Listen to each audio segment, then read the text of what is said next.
topic we have this evening is how to get rid of guilt and shame.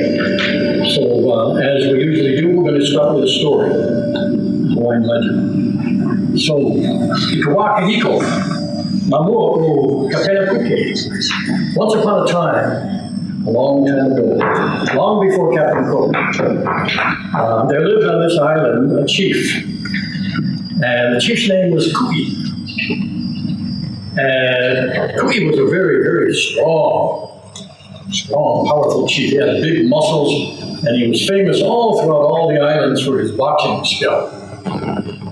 And he was very quick to love, he was very quick to help a friend, but he was also very quick to take offense, very quick to get angry when he thought he was being slighted. He had very strong emotions. Came up abruptly. In this time we're talking about, Kuki was a good chief in terms of administration. And like I said, he was very, very well known. And because he was handsome and because he was so skilled, I said he was famous for his boxing. It would help to understand a little bit about Hawaiian boxing. Because it's not the same as what we know of as modern boxing. This was actually practiced in ancient Hawaii. Now, two men would face each other, and they would wear something called a malo, which is sort of like a breech clout, Hawaiian-style shorts. So in that sense, they look like modern boxers. Well, it was different, but anyway, sort of resembled modern boxers. However, they didn't faint. They didn't try to protect their face or with their hands or their body. They didn't have any fancy footwork. They'd stand in front of each other with their fists. They didn't put anything on their fists, like this. And then they just wailed at each other, just as hard as they could, until one of them fell down. And then, of course, the other one was the winner. And Kui, our famous boxer, never lost a fight. So there were a lot of women who were very interested in him. Some wanted him for a lover, some wanted him for a husband. But he could never quite decide on one for any length of time. Until one day, he met a woman, we'll call her Nani Loa. And because she was very beautiful. She was beautiful not only in her body and her face, but in her mind and in her spirit. And Kui fell in love.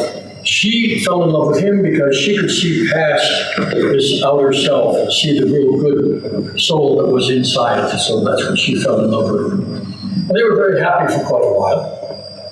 Unfortunately, as often was the case in those days, and not just those days, but in the court of Kuki, there were people who were jealous of him, jealous of his skill, jealous of his looks, jealous of his wife, who was so beautiful. And so after a time, some rumors began to get started.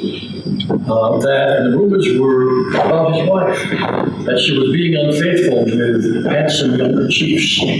Well, when Kuki first heard this, of course, he wouldn't believe it at all. But time went on, and the rumors kept coming, and finally he began to doubt. And then time went on, and the rumors kept coming, and finally he began to suspect.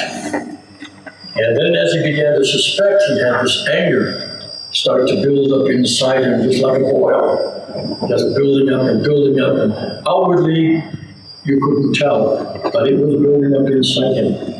Now, in those days, they used to have, maybe a lot of you, or if not all of you, have heard about a festival called Makahiki. Well, these were very ancient times. So in those ancient times, it was really just kind of a harvest festival, Thanksgiving, getting ready for the new year. They had feasting, they had a few simple games, but nothing like they had in later years. And the story partly tells you why. So anyway, one of the games during a Makahiki festival, Kuki was playing konami with his wife.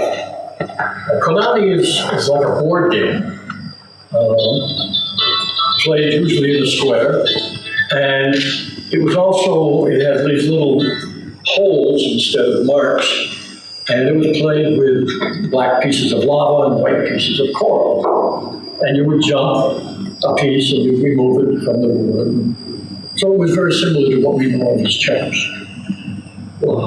So they were playing, and everything was going fine until a young chief, who happened to be handsome, but who was very innocent, came up and he stood beside Maniloa, looking at the board. And this was very common in those days to kind of kibitz and also to give suggestions. And so he said, well, he pointed at the board and he said, put that one there and remove that one. Wrong thing to say. Because there's so much metaphor and so much wordplay in Hawaiian that Ku'i immediately took offense. Because to him it sounded like the chief was right in front of him telling his wife, telling Ku'i's wife, to get rid of him and replace him with the young chief. And in the anger that had been building up just burst. He reached out with one great fist and he hit that young chief and killed him dead on the spot. And everybody was totally shocked. And he shouted at his wife, he said, "That was your lover." And she said, no, I've got no lover but you. And he said, "You're lying." He reached out with his other great fist and hit his wife and killed her dead right on the spot. And then suddenly he realized what he had done. It happens to so many people. They get anger and they let the anger take them over and they do something. And he realized, and he stood up and he went mad with grief. And he tore off his clothes and ran off into the wilderness. Months and months he was in the wilderness. Not hiding, but he was traveling all over the island, and every man he saw, he would challenge him to a fight. He was trying to work off his anger and his anger at himself, which is called guilt. And so he would challenge them, and they would fight, and he killed a lot of people. Even sometimes when they didn't want to fight, he chased them down and forced them to fight. He did this ravaging the countryside for months, until finally, what happened?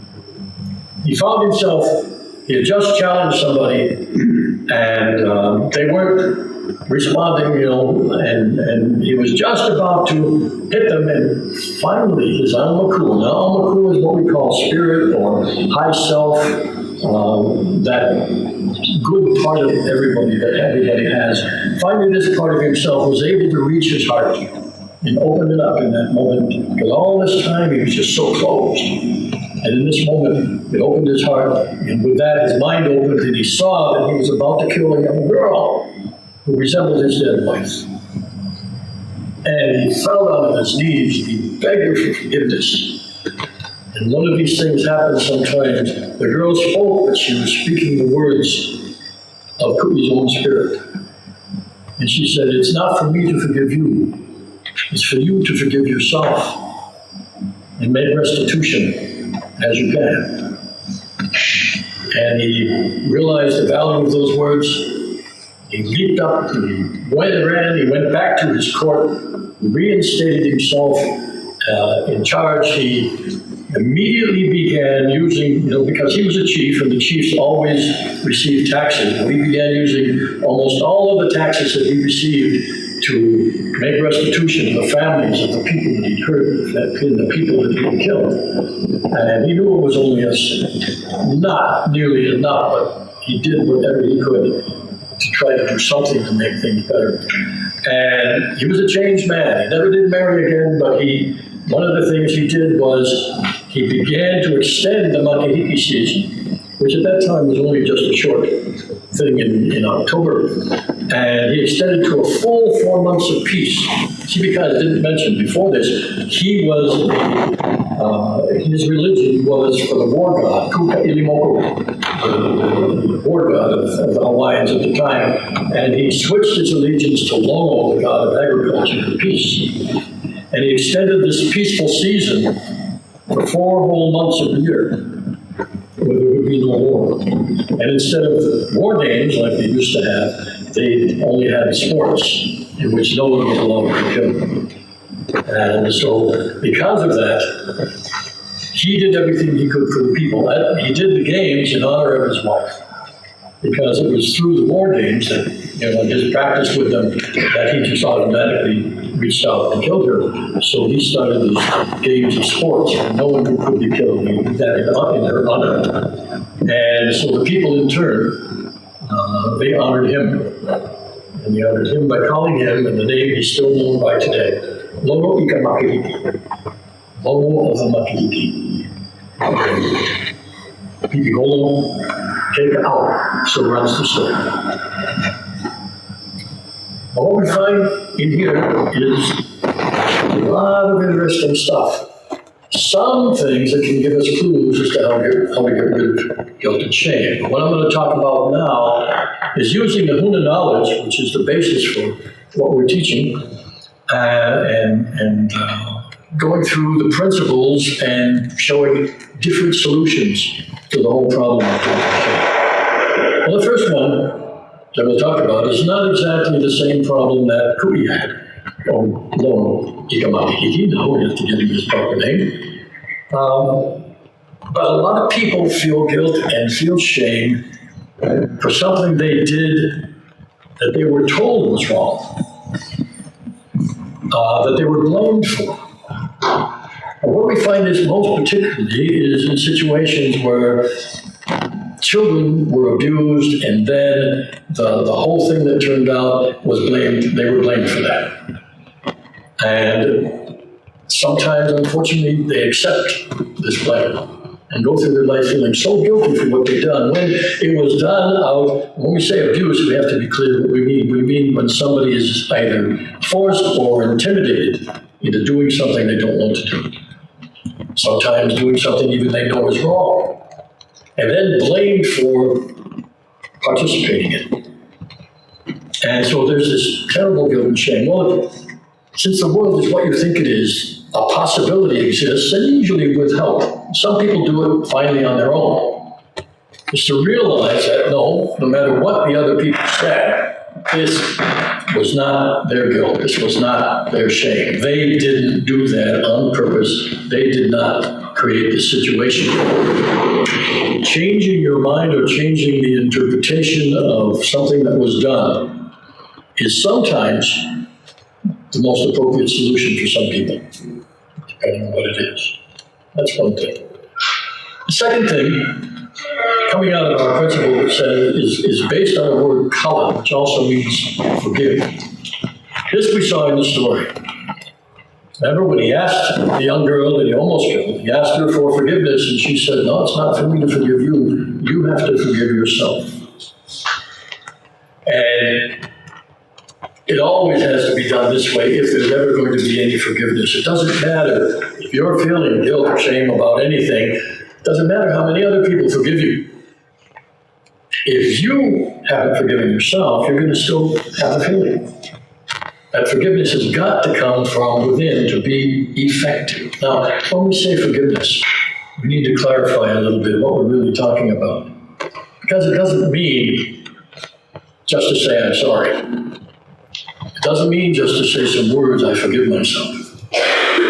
Forgiveness happens when there has been not just a change in attitude, but a change in feeling.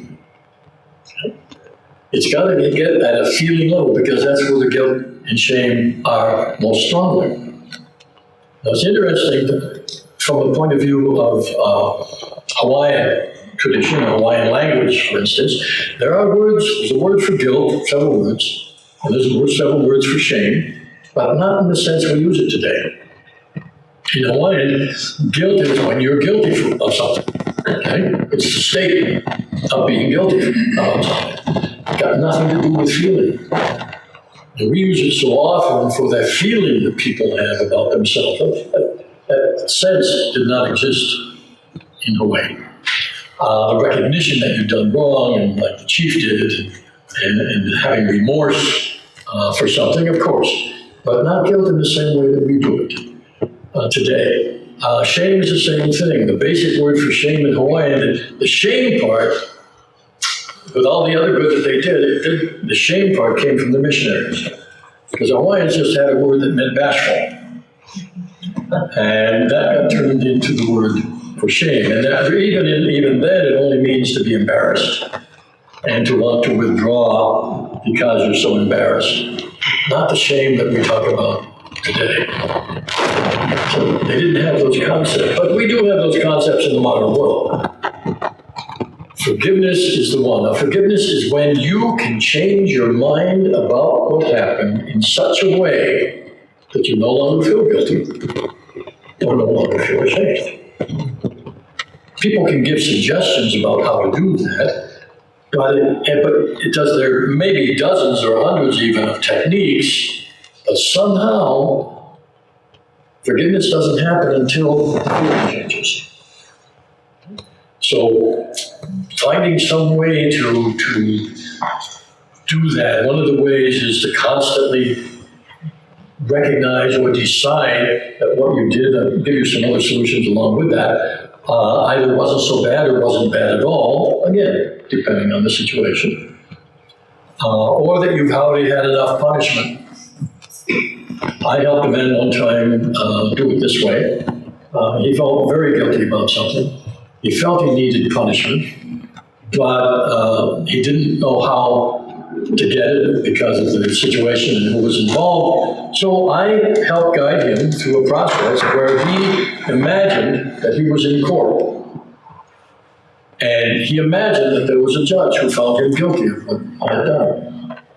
He imagined the judge sentenced him to, I think it was 50 lashes with a whip.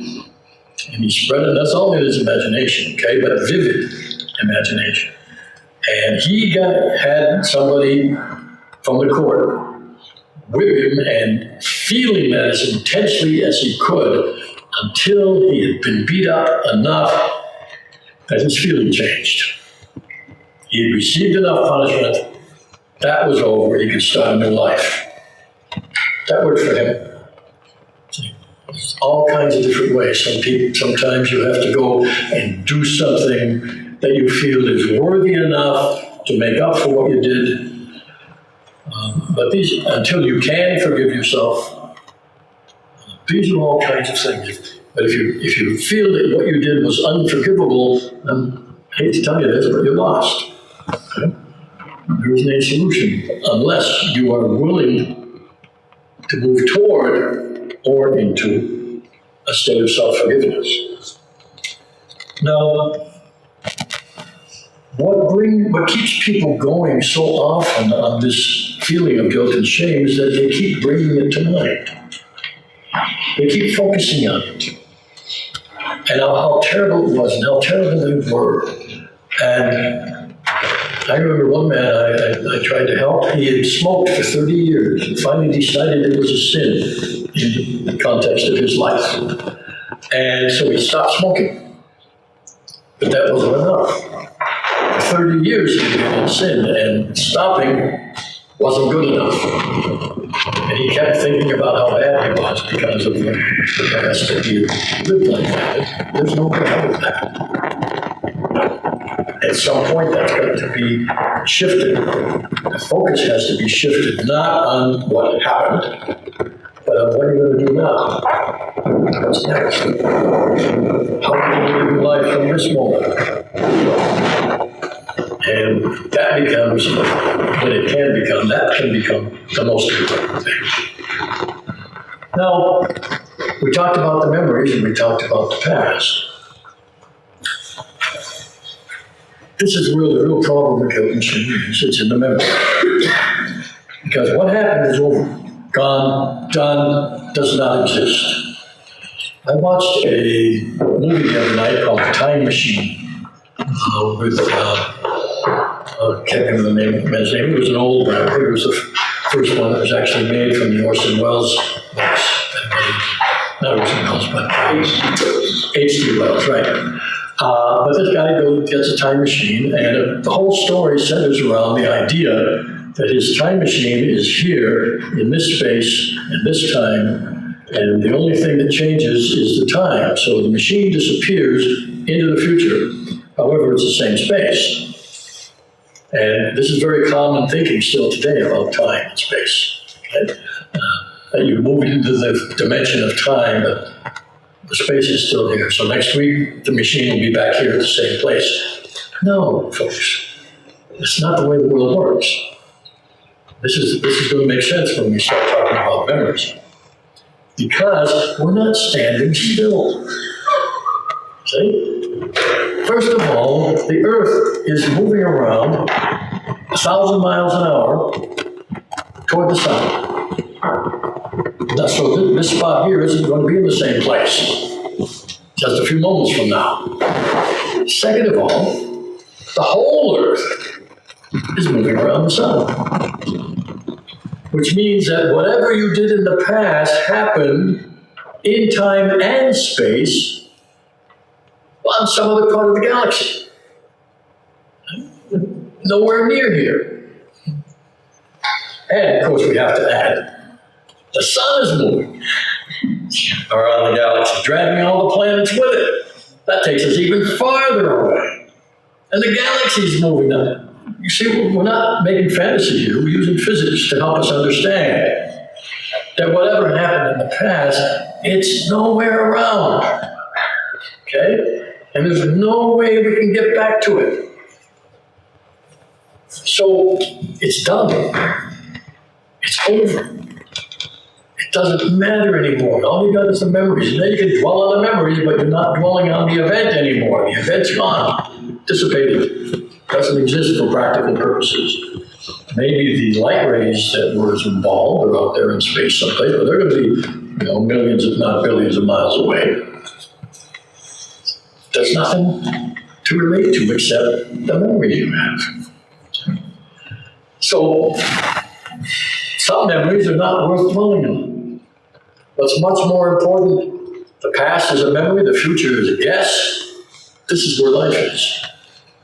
So, you did something, what are you going to do now? That's what's the most important part. What are you going to do now?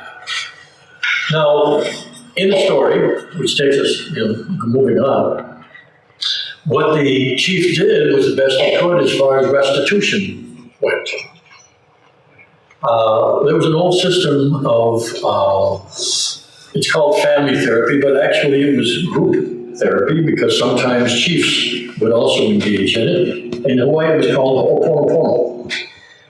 And there's several variations that exist today, but the primary one that was used by most people always involved not only an admission that one had done wrong, okay, and that was it, okay, an admission that one had done wrong, restitution in whatever practical way was possible, and forgiveness all around. And then at the end of one of these sessions, when all of that was handled, the restitution didn't have to be done immediately, but when it was agreed on, the leader, because I'm always done with the leader would say, e malu. And what that meant was peace. And what that meant was, this is done, this is finished, this is healed, don't ever bring it up again. And that was part of the process, and it worked very, very well for them. It's something we can think about, adapt, or adopt ourselves today. Once you've realized it's over, once you've decided to change your life, and by the way, there's a great misunderstanding in the English language about a word related to that. The word is repent. To repent does not mean to feel sorry. It doesn't mean that. The basic meaning is to lean in a different direction, which means act differently now. That's what repenting means. And so it goes along with this same kind of idea. You start acting differently. Because what was done was done. Now, you can only do what you can do. There's a wonderful saying in Hawaiian. It's so obvious when you think about it, but sometimes the obvious escapes us, and we need to be reminded. And so there's this little pidgin phrase, It says, if can, can. If no can, no can. You can only do what you can do. What you can't do, you can't do. One of the things we cannot do from the present moment is undo what we've done. We can change our mind about it. We can act differently. We can become different. We can make restitution where that's feasible in some way, or in some cases, it doesn't have to be to the person or persons who were involved. It can be helping someone else. Okay?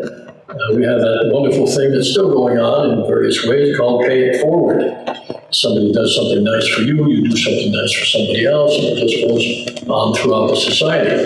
Well, we can help other people if we can't do something for the people that we think we have hurt in the past. There's always something, the main point here is there's always something we can do. We are never helpless. No matter what we've done, no matter how we feel about it, we're never helpless and we never have to stay in the same state. Finally, one of the ideas in this knowledge is that there's always another way to do anything. We have some great techniques, and there are others that people have, but there are great techniques that exist that change the feeling in a few minutes or less. So it's possible for someone who has lived many, many, many years with a feeling of guilt, it's possible for that to change in a couple of minutes. These techniques, one of them we have called the dynamite technique. We have a little blue booklet that you're welcome to pick up if you haven't already. It tells you how to do the technique for a lot of things. But it's a technique that's based on physiology and psychology. It's not an esoteric technique at all. It helps you change your body and change your mind both at the same time. So I've given you some ideas, given you some possible solutions, talked about the subject, open it up now to discussion, questions, or comments. Maybe other things that I didn't cover. You'd like, how do you deal with this or that? Yes? You talked about guilt and shame in terms of the past.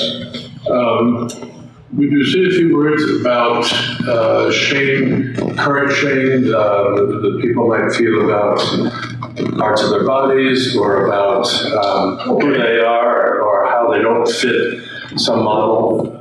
Yeah, sure. We're coming into some of the same kinds of things, okay? The problem is that people have made a rule about themselves and about some way they think they should be. Okay? A lot of people think, maybe because of the way they were brought up, what they told when they were younger, that if you're not perfect, you're bad. Okay? Which is a real shame because perfection is an illusion. Okay? Nobody can be perfect. Perfect means to reach a state where you never need to change anything again. We have something like that. It's called straight line dead. Okay? You might call that perfection if you want to. But the kind of perfection where you never make a mistake, there's a way to get there. And I'll share that, because I never make a mistake. I just want you to know that. I really don't. Sometimes I get results I'd rather not have. And I don't make mistakes. Now, what have I done? What I've done is make a new rule. That no matter what I do, it's never a mistake.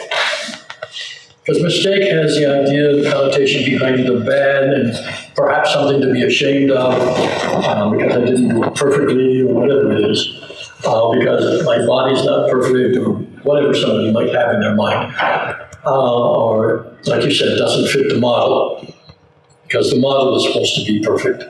Okay? Well, you got to change the rules. Because the only reason you're feeling unhappy or feeling the shame is because you made up a rule. Or you accepted somebody else's rule. You don't have to do that. This is the rule I'm telling you. Okay? You don't have to do that. You can make up your own rules about who you are, how you look, how you want to look, you can make up how you should look, but I really recommend against it. We call that shooting on yourself. and it's not a healthy thing to do. If you can drop all the shoulds from your vocabulary, you may occasionally find a time when the word is useful, but most of the time it is not, because most of the time we use it to make ourselves wrong. And if you can start just dropping that word, it would be amazing. So if you say, I should look like her, drop the should. Obviously, you don't look like her, probably, so you just have to say, I don't look like her. That's it, no should. And it changes the meaning and it changes the feeling. It is really that simple if you think about it. Just decide to drop the shoulds. That'll get rid of a lot of that kind of shame. Some people think they have to be a certain way in order to be attractive. I recall a long time ago, I was in a workshop and there was a man who was talking about himself, and he had very sharp clothes. He had a Porsche convertible waiting for him outside, and he was talking about how you have to do all of this to get the girls, and he didn't have any girls anyway, and he was all upset. Well, over the course of this particular workshop, which only lasted a few days,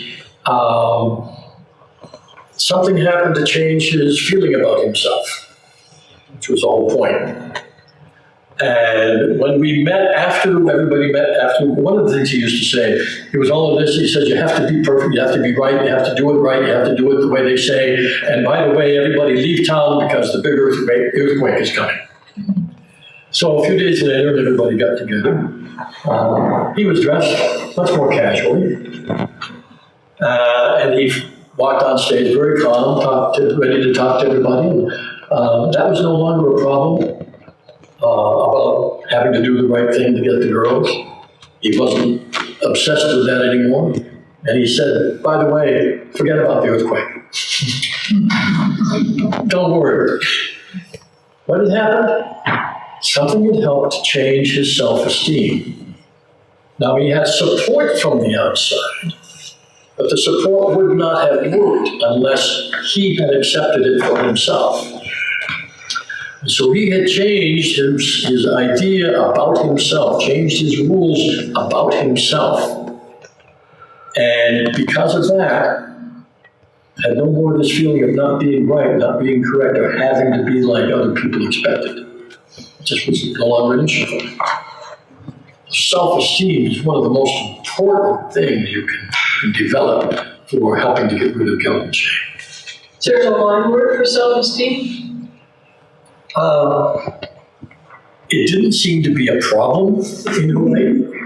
So there are lots of words for esteem, and you could put the words together to mean that, but that was kind of assumed. Yes. Because the big thing was this Huna idea. Everybody was part of the family, and everybody was accepted, unless there was only one thing that was not accepted. And the only thing in the ancient times that could lead to banishment, which was the worst punishment that they could give. And that was if you held a grudge and would not forgive. That was the worst social sin you could do. But that's why they had this whole Ho'oponopono process, to give people an opportunity to get back in harmony with the family. But if somebody refused, the only solution was banishment. And it still wasn't a self-esteem issue. Yes? It seems that a lot of people, we don't talk about shame in our culture. And in fact, it seems like many people are ashamed of having any form of shame in their lives. Human beings are so creative. Yes. They can be ashamed of being ashamed. Yes. Again, this is a very unfortunate fact. And I call it a fact. What I call a fact is something that every human being on the planet can experience. That's a fact. Like gravity, electromagnetism, and what I'm about to tell you. Some people will not change until the pain of what they're doing is so great that it's intolerable. And they must do something else. Sometimes it takes a lot of pain of some form or another before people will give themselves permission to change what they're doing. Some people, unfortunately, choose a way out of suicide. That's terrible, but that happens when they block their own mind from any possibilities and cannot see any. Right? But that, fortunately, is not the majority of the population. But people will not, sometimes they will not change what they're doing until the pain of doing it is too much. Then they'll seek something else. Often what they'll seek is help from someone, and that's a good thing. And sometimes they'll find a way to do it for themselves, too. Or sometimes they'll get what they need from a book or a movie or something like that. People will take whatever opportunity they can most of the time. Some of them won't change what they're doing until it hurts too much. You said one word that triggered some thinking in me, and that was that you might have done harm when you were talking about Yes. the restitution. And it's got me thinking about mana and people's having accidents, or if you didn't intend to hurt somebody but you accidentally did, wasn't there some subconscious cooperation that people have to be together in this happening? It's not just one person involved. Yes, however, so what? The point is, here's what matters. What matters is self-responsibility. Okay? Yes, we could say that on some great deep level, all of us are involved in everything that has happened to us and everything that we do. Right? There are no accidents in the universe. Well, it doesn't matter. My question comes in the guilt that somebody might feel like I run over my cat. Yes. And I might feel really horrible about that because I did it to the cat. Yes. Well, maybe I didn't do it. Maybe the cat wanted to leave this plane and we came to get it. Oh, sure, but here's the problem. There's only one problem with that. You don't know. I know. So, get rid of the guilt. That's right. Get rid of the guilt. Love the cat and thank Love the cat, get rid of the guilt, make another cat happy. Okay, that's what you can do. Right. We highly recommend being careful about making up too much stuff about someone else's motivations, someone else's thinking, someone else's feelings. I know there are people who feel guilty because they think that they've hurt somebody else's feelings. And I've had cases where the other person didn't even know anything wrong was done. And here's this person going off on this guilt trip. Okay? This will come as a harsh thing, I know. But you cannot be responsible for someone else's feelings unless you purposely do something you know will make them feel bad. That's the self-responsibility. You cannot take a responsibility on that you don't have the power to do. Okay? Everybody has their own feelings, their own ways of reaction. This happens to so many people, and some people use it as a manipulation technique for others. Well, you hurt my feelings, therefore you should do this, or you should help me, or you should be nice to me. That's manipulation. They've had their feelings hurt. They decided to hurt their feelings. Like I said, unless you do it purposely. There was a word in Hawaiian for hurting somebody's feelings, but it carries the idea of doing it on purpose, knowing what would hurt that person. That's a whole different thing. Okay? But just because somebody decided to feel hurt because of something you did when you weren't even thinking about them, or even sometimes when you were trying to help them, okay? Don't feel guilty about that. It doesn't make any sense. Okay? You cannot be responsible for how someone else decides to interpret your behavior. Like I said, unless you did it on purpose. Any other questions or comments? Okay, so you did it on purpose. Okay. Well, again, now it depends on what you want to do. first question, do you feel guilty about it? Some people Well, that's where don't. we go. Well, yeah, okay. That's usually where we go. Okay, yeah, some people will. They'll do it on purpose. Why would they do it on purpose? We have two primary motivations in life. We want to connect. It's a primary human motivation. And we want to feel, well, let me make it more so. We want to feel connected. Doesn't matter whether we are now. We want to feel connected.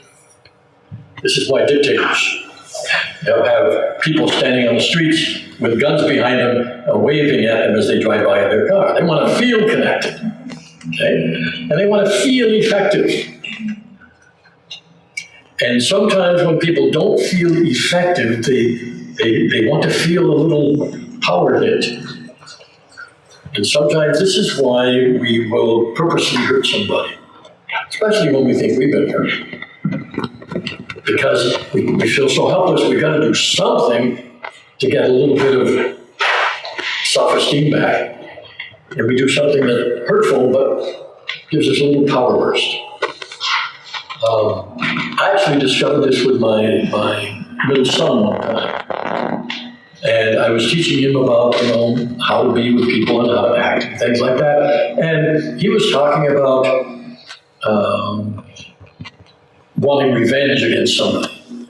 And I said, you don't really want that. And he said, oh yeah. He said, it feels good. Then I realized what he was talking about. Yes, there is that little burst of feel good that goes along with it because it's a power burst. It's very temporary and it creates a lot of tension. May or may not create tension in the other person, but it always creates tension in the person doing it. And even more tension if you feel guilty about it afterwards. Okay? Because think about the story. When Cookie was there, that's exactly what he did. Okay? He was so mad and he was so jealous and he felt so helpless. What could he do? Kill him. Okay? Or hit him, actually. That was what he was doing. Which was not a very appropriate thing to do, but in his particular state, that was the only thing he could think of. And felt bad afterwards. Well, what now? When you feel guilty afterwards, that's when you have to forgive yourself for needing that feeling. Because that's all it was. Forgive yourself for needing that feeling. And then find other ways to get that feeling in a more positive way so you don't have to do those kinds of things. That would be the healthy approach. How do you determine whether you hurt someone? Well, like I said, you don't know unless you've purposely done it and seen the results. Well, when you classify as that, I mean, if there's no mistakes or accidents in the universe, can you really hurt someone? Well, sure, it's easy. If you know you can hurt somebody emotionally on purpose when you know their sensitivities. You can hurt somebody physically, of course. Right. It's easy to see. Sure. But you can hurt them emotionally when you know their sensitivities. If you know the areas that they are likely to respond to. This is especially true in close relationships. And it's terribly true in close relationships where people feel either rivalry or insecurity in relation to each other. And you see all these little power plays between them, okay? Hurting each other. I can remember, and it's what breaks up most relationships. Some people do it with criticism. So there's a good example. I remember a couple that I was helping who were young and said they loved each other very, very much, but they were drifting apart emotionally and didn't understand why. So I talked to them for a while, and they told me that they had this game that they played. We've had it in the military, some people call it the dozens. But it basically consists of criticizing each other and trying to find a criticism that would hurt the other person as a kind of a game, a one-upmanship type of thing. And there was a case of purposely finding something that would make the other person feel good, make them feel hurt. And they loved the game. They played the game. And I told them what the effect was, how it was affecting their emotions, how it was affecting their bodies, and that if they wanted they could bring their relationship back to a fully loving state and go on from there if they give up that game. And they left the office, and about a week later, they told me no, they enjoyed the game too much. And 2 months later, they were divorced. Because you cannot keep criticizing and maintain a healthy relationship. It can't be done. The bodies don't want to be near each other anymore. Okay? Because of the tension, the energy and physical. The responsibility is in the person who's doing the purposeful criticizing. Okay? Now, a person may or may not feel guilty about that, but that's where the responsibility is. The other person, they are responsible for getting out of there or changing how they react to things. That's their responsibility, which they may or may not do. Okay? But each one has their own responsibility, area in which they can respond effectively. Yes? What about collective guilt? Where In this system that we're talking about, we have an idea that all power comes from within. And there ain't no such animal as collective guilt. A lot of people can feel guilty about the same thing, but said in this way, collective guilt is usually thought of as a state of guilt, how can I put it, that exists with a particular group of people. I mean, I talk about the human race. I find myself feeling responsible and guilty for inhumane treatment of animals. Okay. I cannot kill the pigs on my property. Let's look at this. Let's look at this. It's very important to look at. It comes back to what we were just saying. You are creating a responsibility that does not exist. The reason I say it does not exist, we're talking about feeling responsible. It's a good intention, but feeling responsible for cruelty to animals that exists in the world, or the way some human beings act toward each other. Okay? You can't feel responsible for that. I mean, you can feel responsible for that, but it's self-generated because you can't be responsible. You can't go out there and change the behavior of all those people. What you can do is what you can do, which means you could set up an animal shelter, or you could contribute to one. You could write articles. You could help make good behavior known to more people. A lot of things you could do. But to feel responsible for what someone else does and you can't control, feeling guilty about that doesn't really make any sense. It doesn't help you, because what happens so often when people feel guilty in this way, it paralyzes them and prevents them from actually doing anything productive. I'm not saying this is always the case, but some people are able to do something but still feel guilty.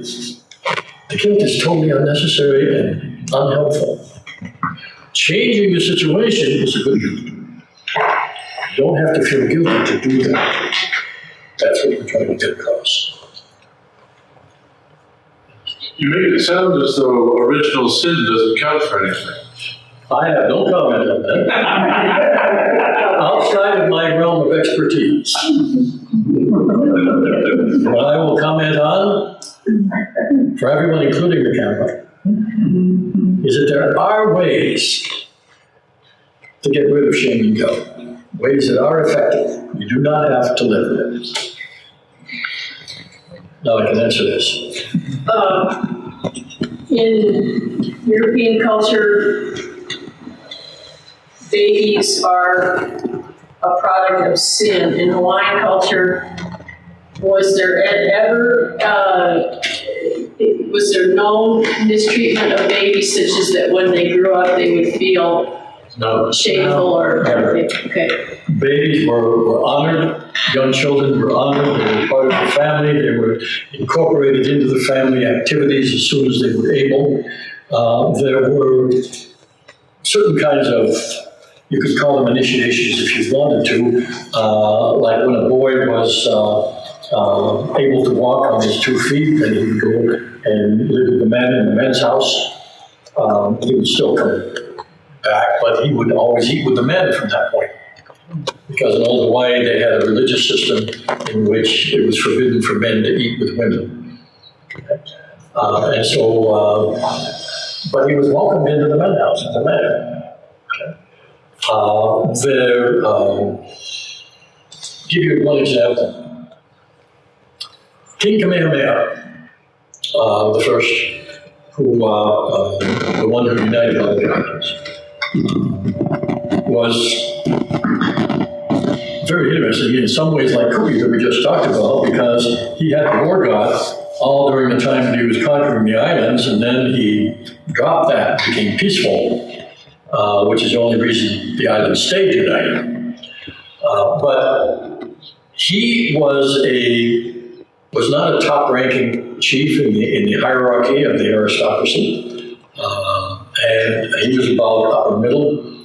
And he married a wife who was very high-ranking, and their first son was Liho, was a little bit down from the wife, but above the father. And because of that, every time that Kamehameha went to where Liho was as a child, little baby, why he had to lay down. He had to lay down on his back because Liho had a kapu, it's called, a sacred formality, that he always had to be higher. And so Liho would come out and jump up and down on his daddy, and the king had to take it. There was another interesting story. It had to do with something like this, but it was written by a missionary who was riding along a path, and he saw this family.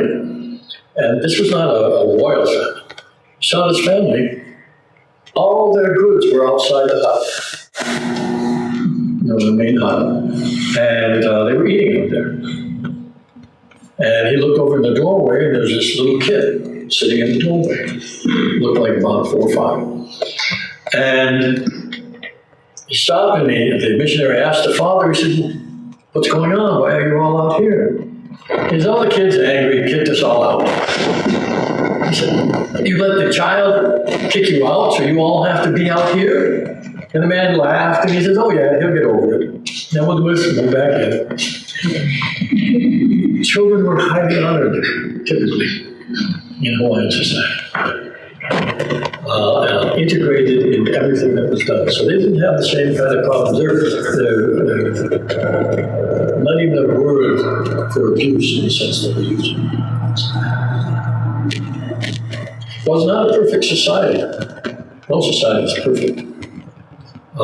They had lots of different kinds of problems that they had to deal with. They had many different things. So it was not what we would think of as a paradise. There were good chiefs and there were bad chiefs. There was famine, there was disease. They were human beings. But they had some things that socially that were very, very worthwhile.